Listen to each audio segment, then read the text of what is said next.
ukeneye umutambyi mu buzima bwawe. Umutambyi uramukeneye. Cya gatatu, beleba wasibona kibenema waleba odra, nafashijwe mu izina rya Yesu. Ukeneye umuntu kumva mu buzima bwawe. Ukeneye umuntu uzabwira ikibazo cyawe akacyumva. Ukeneye umuntu uzabwira ko ushonje akabyumva.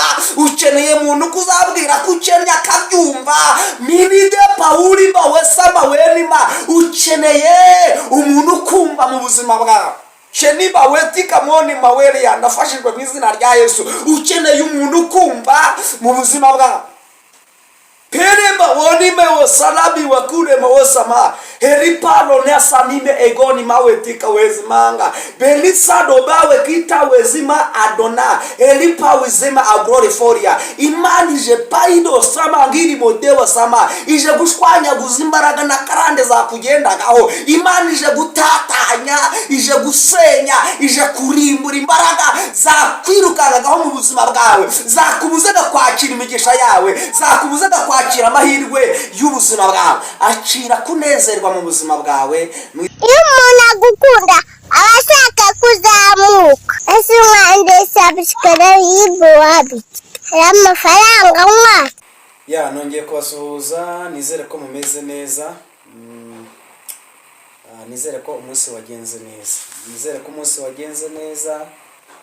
Tugeze mu masaha y'ikigoroba. Hanyuma rero ndabashimiye mu izina rya Yesu. Imana ibahereze umugisha. Abantu mwese mwamaze gukanda subscribe kuri iyi channel, Imana ibahereze umugisha. Hanyuma rero tuje kuganira ijambo ry'Imana. Muri iyi minsi ndimo ndashyiraho ibiganiro byinshi mbashaka ko tuganira. Ariko ikintu nabanza kumenyesha abantu nuko aya mezi tugezemo ari igihe cyo gusubizwa ku bantu basenze Uwiteka. Uyu mwaka ni umwaka udasanzwe kandi ni umwaka umugisha ku bantu basenze cyangwa se bakabana n'Imana. Hanyuma tugiye kureba abantu ukeneye batatu mu buzima bwawe. Abantu batatu ukeneye mu buzima bwawe cyangwa se tugire na bane. Kuko twese tugira abantu benshi badukunda cyangwa se badukurikirana, ariko ntabwo ari gusanga abantu bose ariko ari ab'umumaro. Hanyuma tugiye kureba abantu b'umumaro ni abahe ubundi mu buzima bwawe ukeneye abahe. Reka tubanze dusome ijambo ry'Imana. Katubanze dusome ijambo ry'Imana. Turasoma igitabo cya Samweli wa mbere. Turasoma igice cyawo cya mbere. Turahera ku murongo waho wa 5. Hanyuma tuganire twumve icyo Imana ivugana natwe. Reka duhere kuri 11. Ibyo duhere kuri 11. Bibiliya iravuze ngo ahiga umuhigo, aravuga ati Nyagasani Nyiringabo, nureba umubabaro w'umuja wawe ukanyibuka, ntunyibagirwe ukama umwana w'umuhungu, nzamutura Uwiteka abuwe iminsi yose yo kubaho kwe, kandi icyuma cyogosha ntikizamugera ku mutwe. Nuko akomeza gusenga atyo imbere y'Uwiteka. Eli yitegereza umunwa we, kandi muri uwo mwanya Hana yasabiraga mu mutima we, iminwa ye ikanyeganyega, ariko ijwi ntirihinguke. Nicyo cyatumye Eli yibwira ko yasinze. Nuko Eli aramubaza ati, uzagezaho isindwe ryawe? Mbese waretse vino yawe?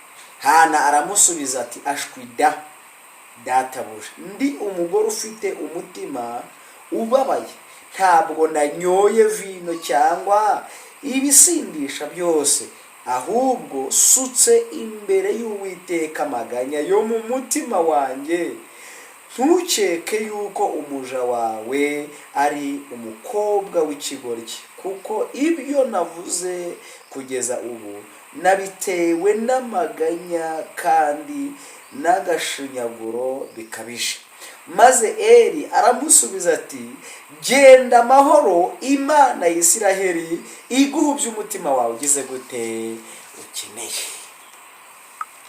Aha, reka tuganire kuri aya magambo y'Imana. Iki cyari igihe Hana ngo yari arimo arasenga, ariko ngo agasengana agahinda n'umubabaro. hanyuma ngo aza kuza kujya gusenga. Hanyuma ngo arimo arasenga ngo Eli nawe umutambyi yari ahari, ngo arangije ngo akomeza kureba buryo ki uyu mugore akomeje gusenga cyangwa se akomeje gutakambira Uwiteka. Hanyuma ngo Eli aza kureba uyu mugore uburyo arimo aratitiriza Imana, hanyuma ngo ariko akayititiriza ijwi rye ridasohoka. Haleluya. Ngo agakomeza gutitiriza Uwiteka ngo ijwi ryiwe ridasohoka. Hari igihe kigera amagambo yo kuvuga akarangira, bikaba ngombwa ko dusigara dusenga Uwiteka mu mutima, bitari ngombwa ko turinda ubwo tuvuga. Hari igihe kigera amagambo akadushirana cyangwa se amagambo akagushirana, ugasigara uhendahendera Imana mu mutima. Enima tawe lebo ama, ugasigara uhendahendera Imana mu mutima. Uyu mugore nawe ngo bitewe n'agahinda n'umubabaro yari afite, ngo yagezeho gusenga azamura ijwi ngo biranga, ngo bigeraho yigira inama, aravuga ngo reka mpenda Uwiteka mu mutima. Aravuga ngo Imana ibasha kumva umuntu uvuze cyane, yanakumva umuntu avuze gakeya mu mutima. Haleluya. Ngo amubonye ngo atekereza ko uyu mugore yasinze, cyangwa se ngo adiba nabisano mema angiride kutabema, ngo atekereza yuko uyu mugore yasinze cyangwa se ashobora kuba yanyweye vino. Ngo aramwegera amaze ngo ubundi wa mugore we wazaretse kunywa vino yawe. Haleluya. Hari igihe umuntu agera mu bibazo cyangwa se mu ntambara, abantu bamureba bakabona yahindutse umusazi, abantu bamureba bakagira ngo yasinze. Oya, hari ibidutera gusenga, hari ibidutera gusenga ndi umubabaro. Imana ishimwe. Ngo arangije amubwira ngo ntabwo nasinze nk'uko ubitekereza, ahubwo mu mutima wanjye nemawani akawereza mawe. Aho abantu batabana kure bafitemo agahinda ndetse n'umubabaro, aravuga ngo icyamu Uwiteka akanyumvira uyu munsi akaba umwana w'umuhungu. Amina. Indima topa ize mangarizimu onima weria, aravuga ngo icyamu Uwiteka akanyumvira uyu munsi. Nyinima wana wasima wekima wa uri kundeba uyu munsi, Imana ikumvire iguhereza icyo umutima wawe ushaka. Nuko ngo akoresha ijambo rikomeye ryo gutegeka, aravuga ngo genda Uwiteka aguhe icyo umutima wifuza. Imana ishimwe.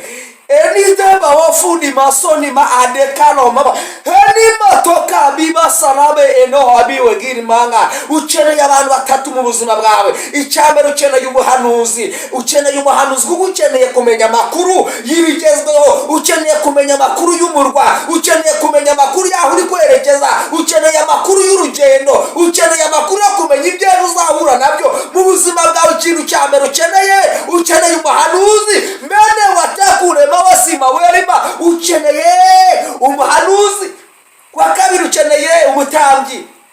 Ukeneye umutambyi azakwatura amagambo meza y'Imana. Ukeneye umutambyi azagusengera akagukuzaho imivumo y'abantu. Ukeneye umutambyi azagusengera akagukuza muri karande zikwirukankaho. Hari karande ziba zigenda ku bantu uzapfa udakize.